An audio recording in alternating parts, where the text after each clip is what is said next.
What you're in when you get into that relationship feels like the brainwashing, the indoctrination, the confusion, the dehumanization, the invalidation, and the utter stealing of identity that can often characterize a narcissistically abusive relationship. I've been doing some research on pyramid schemes recently, and I was like, wait a minute, I'm reading about this, and everything I'm reading about here is a narcissistic relationship. So are narcissistic relationships and pyramid schemes synonymous? Drop your thoughts in the comments. So I'm not going to just talk about pyramid schemes, whether it's pyramid schemes, multi-level marketing, Ponzi schemes. All of these schemes all pretty much are kind of synonymous, or certainly have a lot in common with narcissistic relationships. They all share core ingredients with each other, right? Making big promises to vulnerable people who believe that they will be the exception. The big promises rarely come true. Money gets made by recruiting more people into the model. In a pyramid scheme, you are enrolling people into something, and these are illegal, and money is made from these enrollments with no goods being sold. In multi-level marketing schemes, you have people recruiting people to sell merchandise. But more profit for folks in the marketing scheme is made through recruitment than sales, but there actually is something being sold. The people at the top of these schemes make a lot of money, and people who are in the lower rungs of the pyramid are pressured to keep purchasing lots of inventory of crap that they can't sell. So the people selling the stuff at the top of the pyramid are making lots of money, and then the other people end up losing money. In a Ponzi scheme, you may actually make decent money if you get in early, and your big gains are paid through people's investments who invest after you. And so it's not really about gains in the market, it's about taking other investors' money. And people will see those gains that someone else is getting early and want to get in. Those early winners become like flying monkeys who can almost serve as a recruitment tool for the hapless people who come in later and lose everything. In a Ponzi scheme, if you wait too long to get your money out, then you're out of luck. The Ponzi scheme will always ultimately fail, and then your money is gone. Most people are losers in these schemes. I think we can confidently say, though, that all pyramid schemes and similar ventures are all similar to narcissistic relationships. If you understand narcissism, then you should understand why getting involved in any of these schemes is a bad idea, because they are founded on the same principles as all narcissistic relationships, which also always fail. Those principles include love bombing, charm and charisma offensives, future faking, gaslighting, manipulation, fears of ostracism or being alone, playing on vulnerabilities, and taking no responsibility, lots of flying monkey type stuff. And then these schemes and narcissistic people merely move on to their next victim, who's even often more vulnerable than the original people who were harmed. So if you have been caught in a pyramid scheme, or in an MLM scheme that left you financially wrung out, or in a Ponzi scheme, you may not have known it, but you've been in a narcissistic relationship. So let's start with the love bombing of it all. Mostly, this consists of telling you that you are just made to be an independent business owner, or would be an absolutely brilliant salesperson, or that you're some kind of inspiration to other people. In some cases, the love bombing consists of them playing hard to get. Bernie Madoff did that, right? Saying, not sure if you have quite enough money to invest with me. And the person is almost begging, the person with the investment, is begging for the Ponzi schemer to take their money. It's again a very common narcissistic play of love bombing by being slippery or playing hard to get. But this love bombing means that they often hang shiny things in front of people. You're going to be so rich. You were made to be rich. People don't see how great you are, but we do. If you've never heard that kind of encouragement in your life, or you are in a dead-end or soulless job, hearing these kinds of things can feel really compelling. Next up are the charm and the charisma, right? You know me. I think they're actually really unsettling qualities. But many times the main recruiters in these systems, or the leaders of these systems, are larger than life, or they sell a hard luck rags to riches story.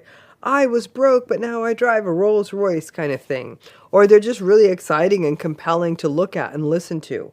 Sometimes they are sort of caricatures. They look sort of weirdly artificial, but they're great and interesting to look at on stage, and they definitely get attention. And initially, if it's not the head of the whole dog and pony show that is so charismatic, but some of the recruiters are really charming and charismatic, you get it. You see where this is going.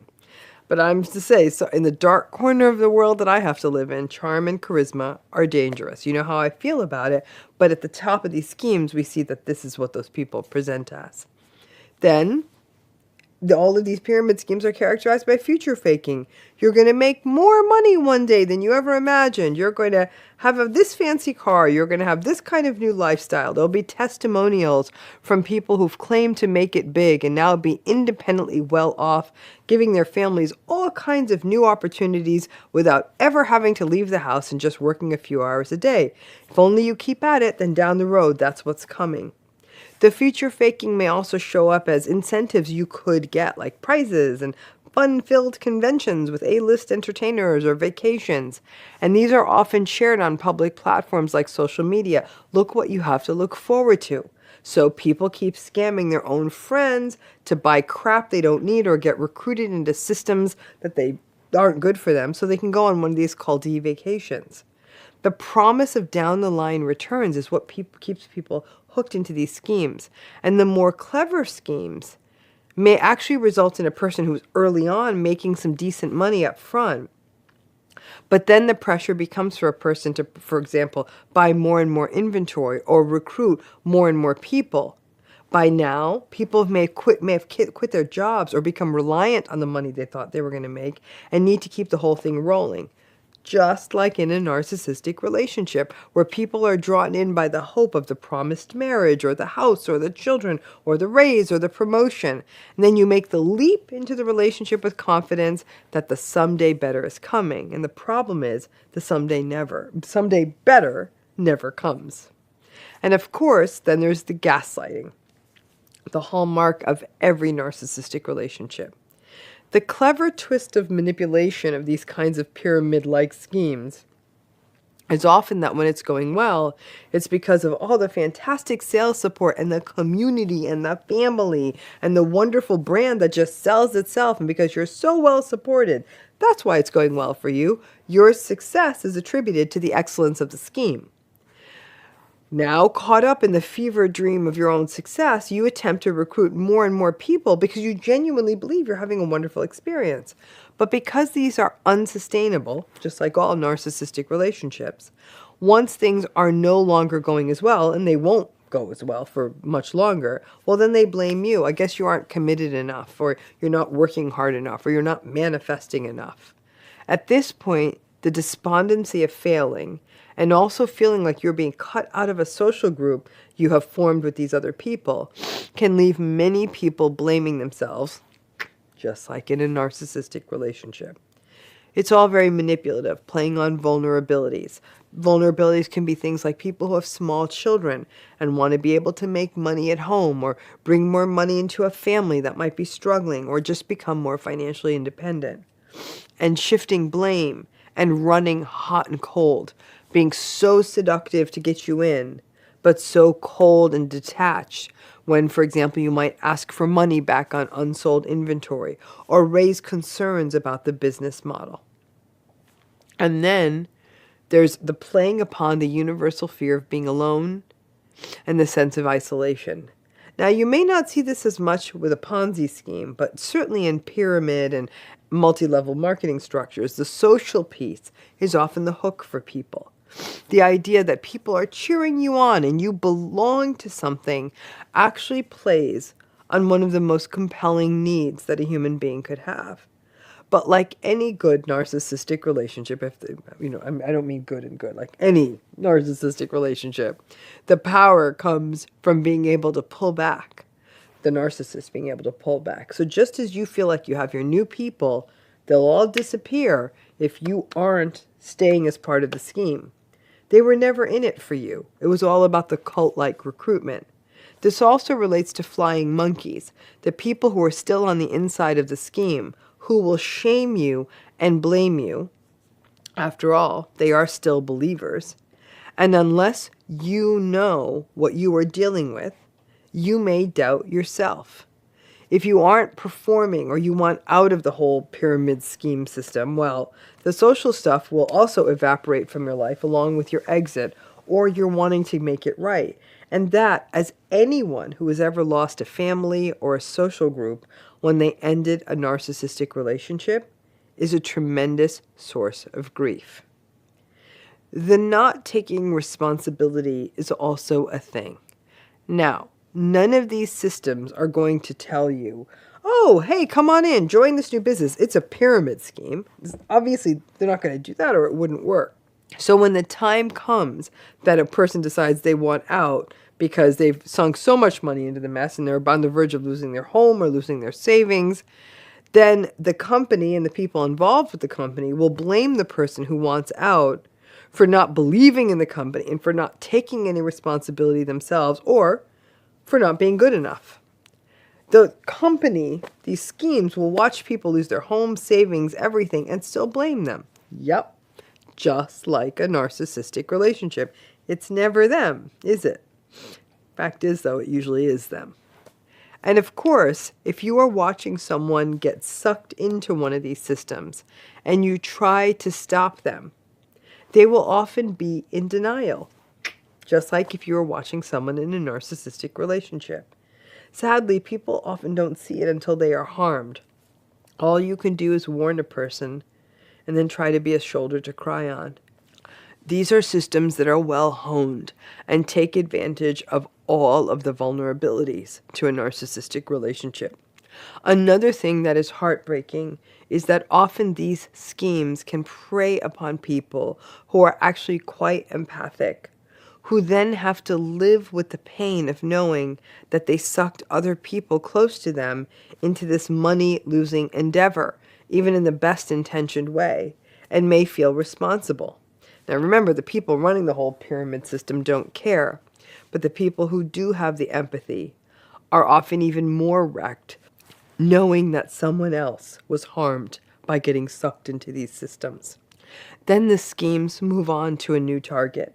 That's what narcissistic people do. They need endless supply and validation. So they have no empathy, they don't care, finding new targets is natural for them. In these pyramid types of schemes, it's not unusual for them to start spreading to other regions of the world or to groups that may not yet be onto them.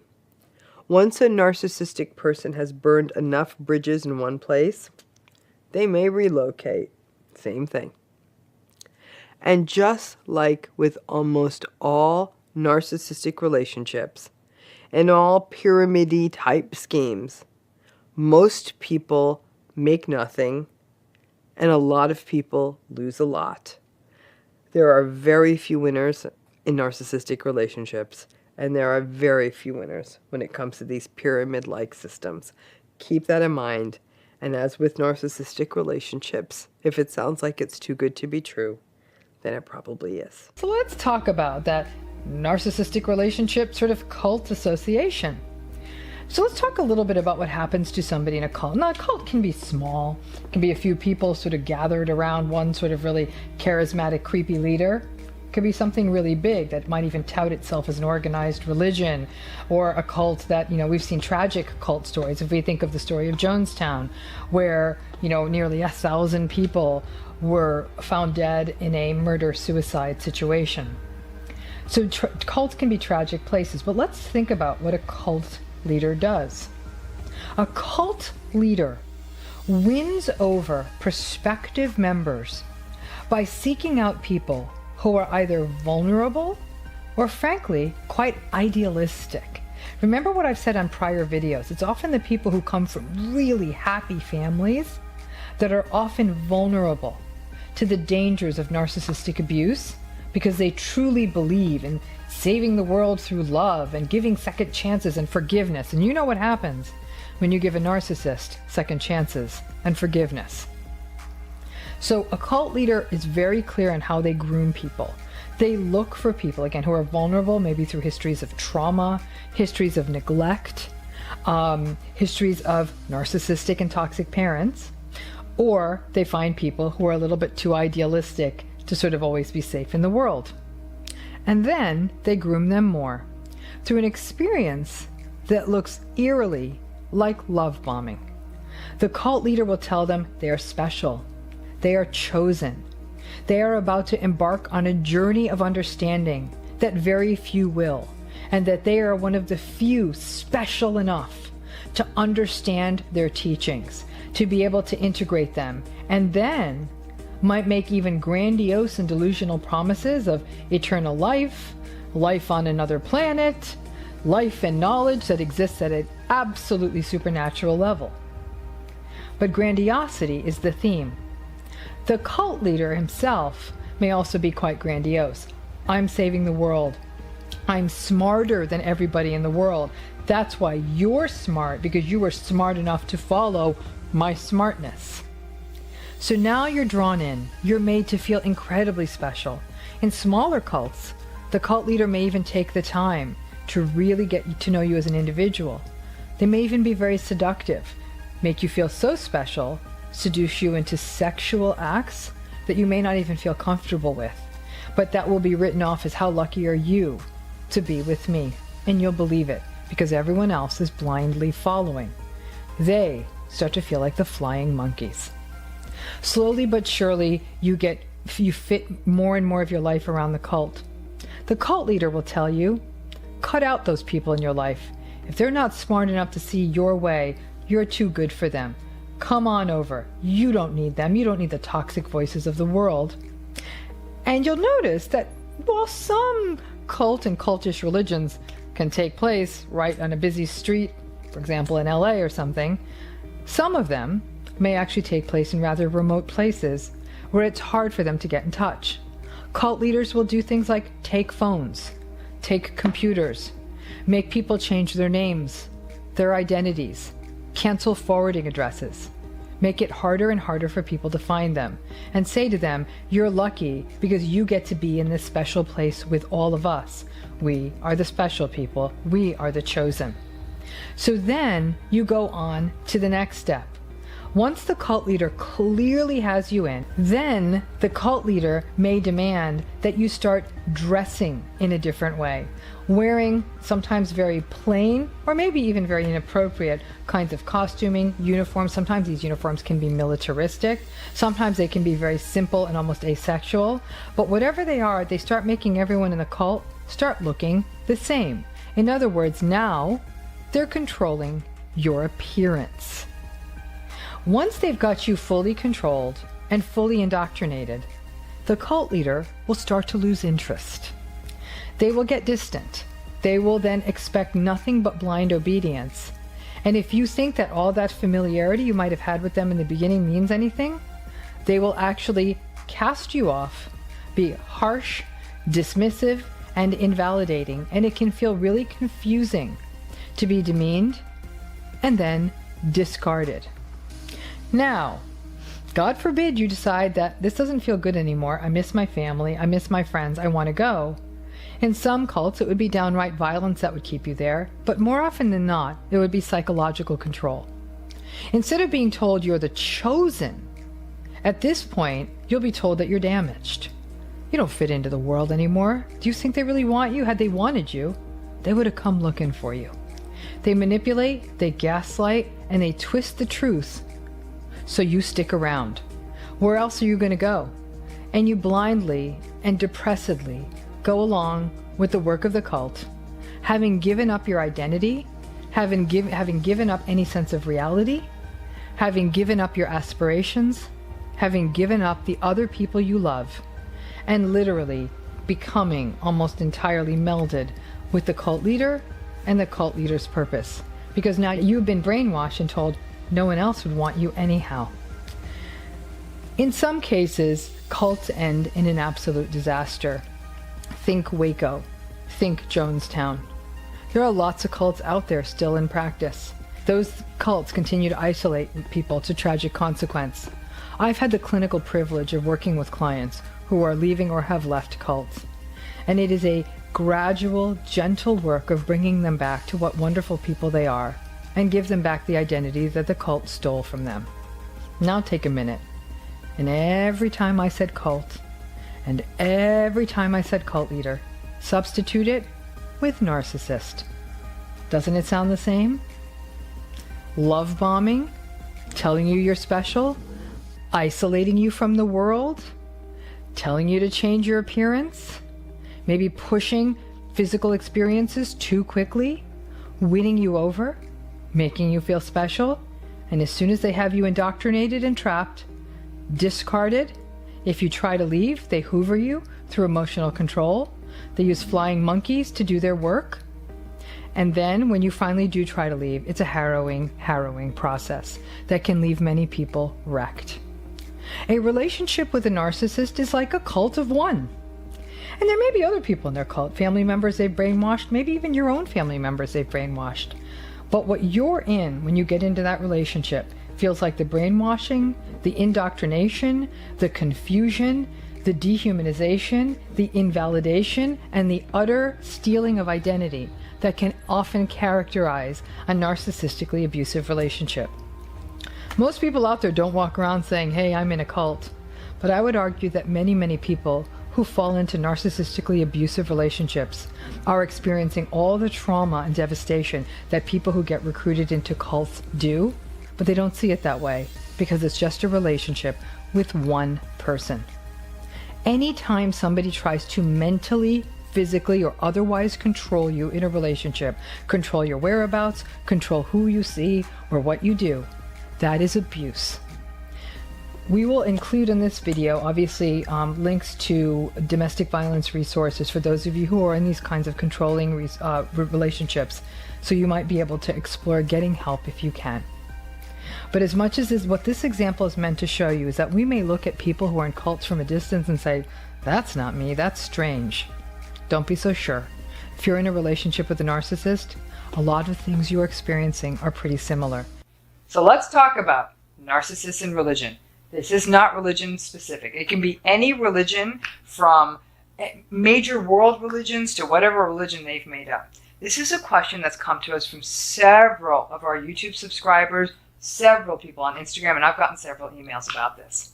They will say, it is astonishing to us that a narcissist will hide behind religion. Let me tell you this, it happens all the time. And what's interesting is one of the professions that has the highest rates of narcissism is the clergy. It's a very powerful position when you think of it. And while we'd like to think that anyone who's devoted themselves to spirituality and faith is full of empathy, unfortunately, the power part is what throws that off. Obviously, there are amazing, devoted people who have devoted their lives and their careers and their calling to their religion. Bravo. And this isn't just about clergy. This is about how do they use religion. So let's think about it.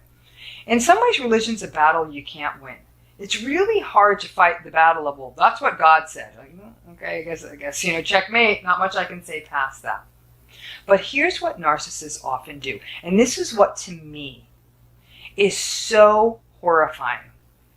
They use religion as one more tool to rationalize their narcissistic behavior.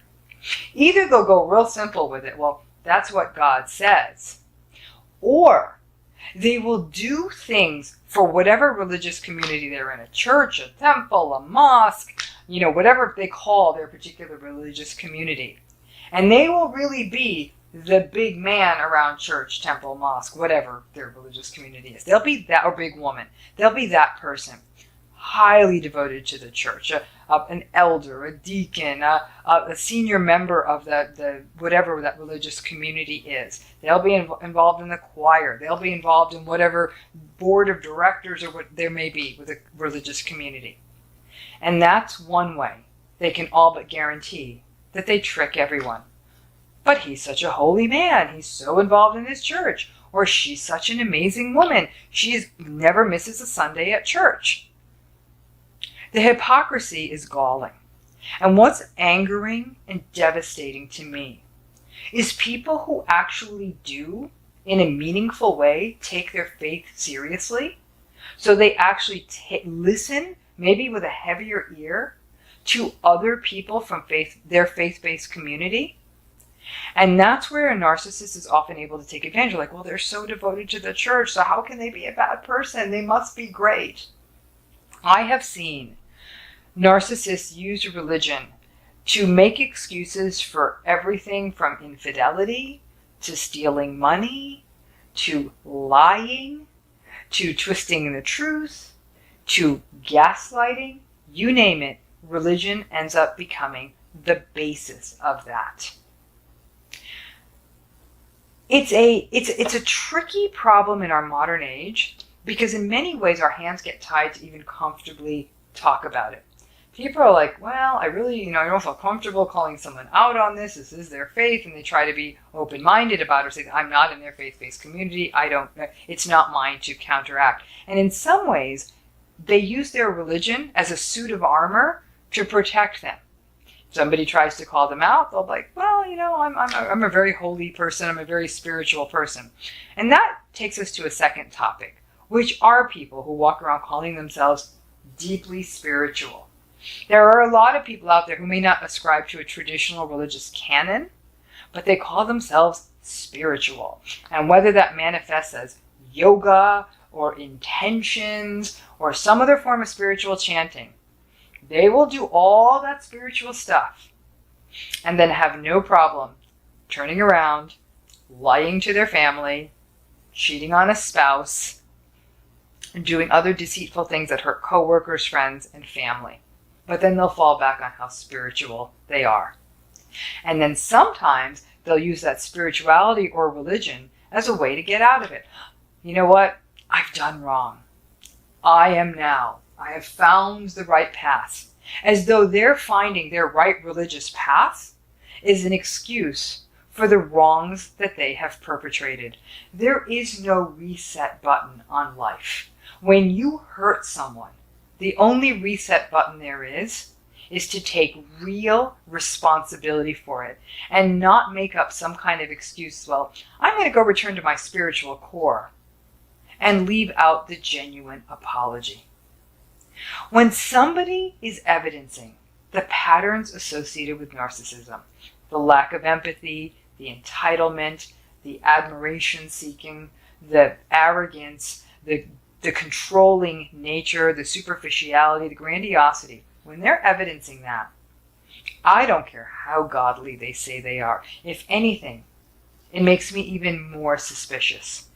Judge a person by their behavior, by their actions.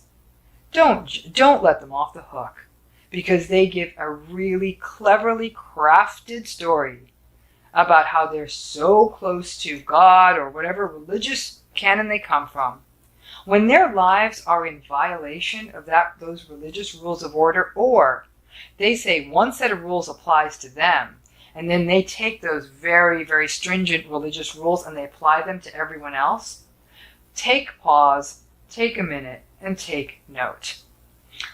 Narcissists have this remarkable capacity of using anything as a rationalization.